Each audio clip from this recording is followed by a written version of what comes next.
Hola a todos y bienvenidos a nuestro programa de Economistas Realistas. En la sección de hoy les hablaremos un poco sobre el panorama macroeconómico que se espera para este 2020. Considerando que ya casi llegamos a la mitad del 2020, es posible concluir sobre el comportamiento del PIB, la inflación del petróleo, la tasa de desempleo, el gasto de gobierno y el tipo de cambio. Analizando además la pandemia global del COVID-19, el país sin duda alguna se verá afectado de manera histórica a través del año. Desde el comienzo de esta cuarentena, los precios de algunos de los productos de la canasta básica para las familias mexicanas mostraron índices de inflación subyacente del 0.24% quincenal, entre ellos el jitomate con un aumento del 36.18%, la naranja con el 13.21%, el arroz con un 8.62% e incluso el autobús urbano con el 2.14%, de acuerdo a Animal Político. En el índice de inflación de precios no subyacente, los productos agropecuarios subieron en un 2.43% durante esta última quincena. Si observamos la imagen más grande, la inflación a tasa anual tuvo un aumento del 2.83%, con lo que economistas de la compañía Forbes concluyen que la caída de la economía del país podría ser del 7.1%, dejando a México en una posible deuda para el 2021. Pero lo que más concierne a la población es el aumento inesperado en los precios de la gasolina y de la luz. Después de que esta tuvo una disminución en su precio de aproximadamente el 9.73%, de acuerdo al economista, para poder recuperar los precios internacionales del petróleo mexicano, Pemex decidió subir el precio de la gasolina en un 4.5%.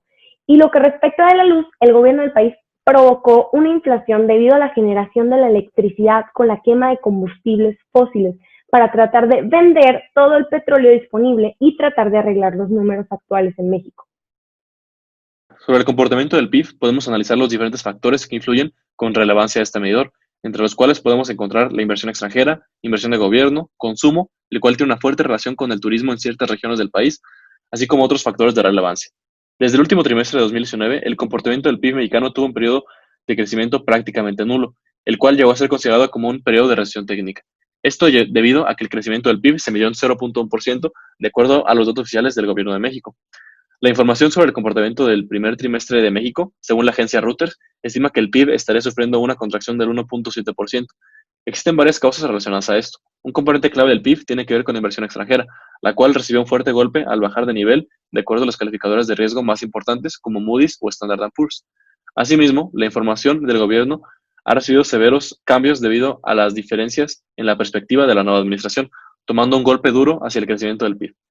Todos estos factores que pueden y han sido medidos en el primer trimestre del año quedan rezagados por la crisis relacionada al COVID-19, la cual se enfrenta a México como el mundo.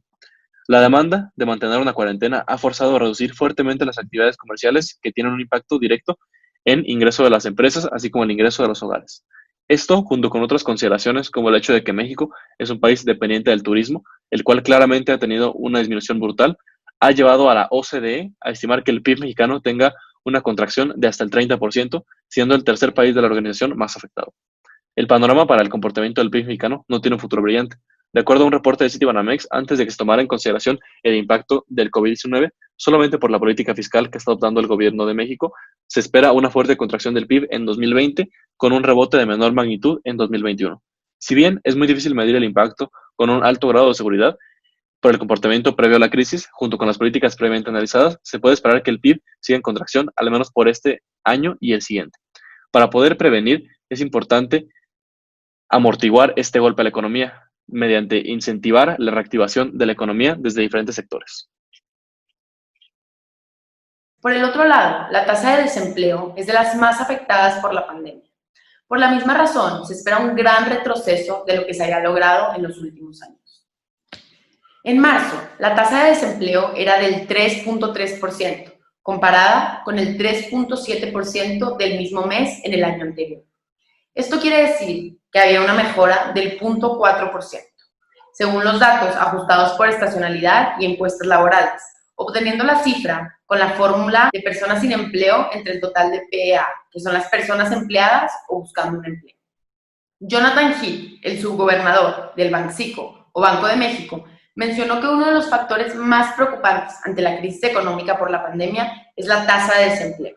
Según él mismo, la tasa puede alcanzar el 7.9% de la crisis del 2009 e incluso superarla. Además, podríamos llegar hasta el 10.7% en una tasa de desempleo, lo que equivale a la misma que sufrimos en el año 1995 con la crisis tequilera.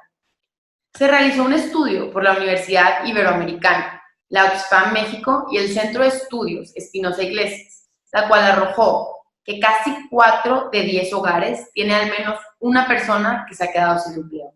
Esto, analizándolo un poco más a fondo, arrojó el dato del 37.7% de los hogares en todo el país. Según el Instituto de Investigaciones de la Universidad Iberoamericana, durante la primer quincena de abril se perdieron una gran cantidad de empleos. Graciela Teruel, investigadora del mismo, indica que el 30.1% de los trabajadores se ven la posibilidad de perder su empleo.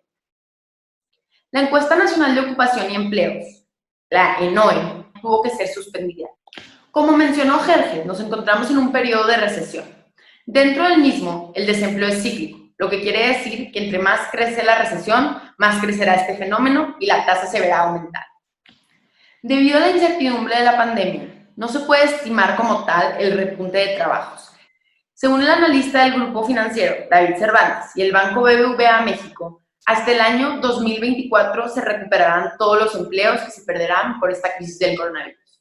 Como mencioné, esto es tentativo, no es algo que se puede dar por hecho, puede ser más o puede ser menos, pero hoy por hoy eso es lo que dicen los expertos.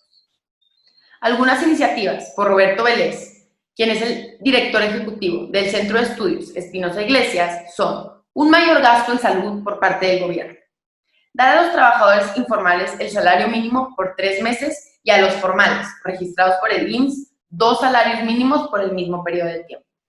Dar 10,000 pesos en una sola transferencia a las personas que trabajan independiente. Según Ricardo Fuentes Nieva, el director ejecutivo de la Oxfam México, el país debe subsidiar el empleo 3 meses, lo que indicaría un gasto de 326 millones de pesos.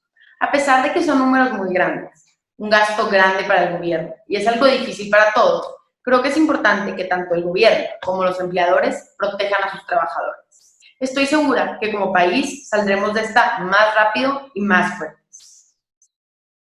Ahora, hablando un poco sobre el gasto de gobierno en el año, dada la incertidumbre que prevalece en el entorno económico internacional del COVID-19, ya que el año pasado más de la mitad del Fondo de Estabilización que guardaba el gobierno para emergencias fiscales se utilizó para cerrar la brecha fiscal a inicios de este año, no habrá mucho espacio para utilizar estos mismos recursos. Por lo tanto, el programa económico para 2020 se está tratando de basar en un marco macroeconómico prudente y acorde con las expectativas de los mercados. Según el proyecto de presupuesto de egresos de la Federación 2020, se prevé un déficit presupuestario equivalente a 547.1 millones de pesos, como resultado de ingresos presupuestarios estimados en 5.511.9 mil millones de pesos, y un gasto neto pagado de 6.096.3 mil millones de pesos.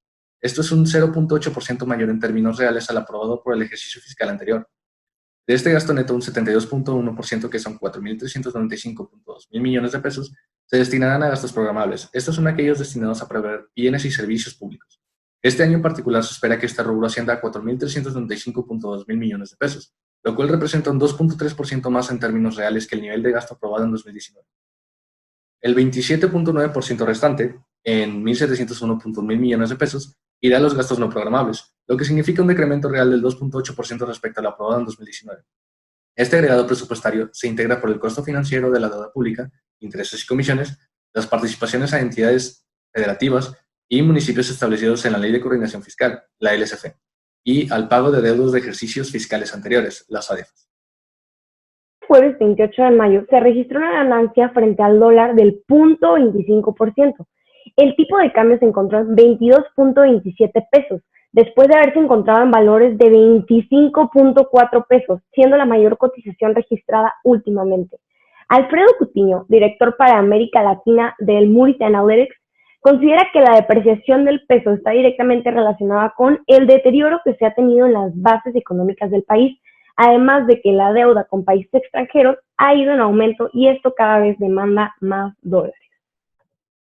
Como economistas objetivos, consideramos que los datos proporcionados son información confiable y relevante. Para concluir, pues sí, efectivamente, los indicadores analizados son muy importantes en cuanto al análisis macroeconómico del 2020. Lamentablemente, nos enfrentamos en un año de incertidumbre, difícil, con una crisis, etc.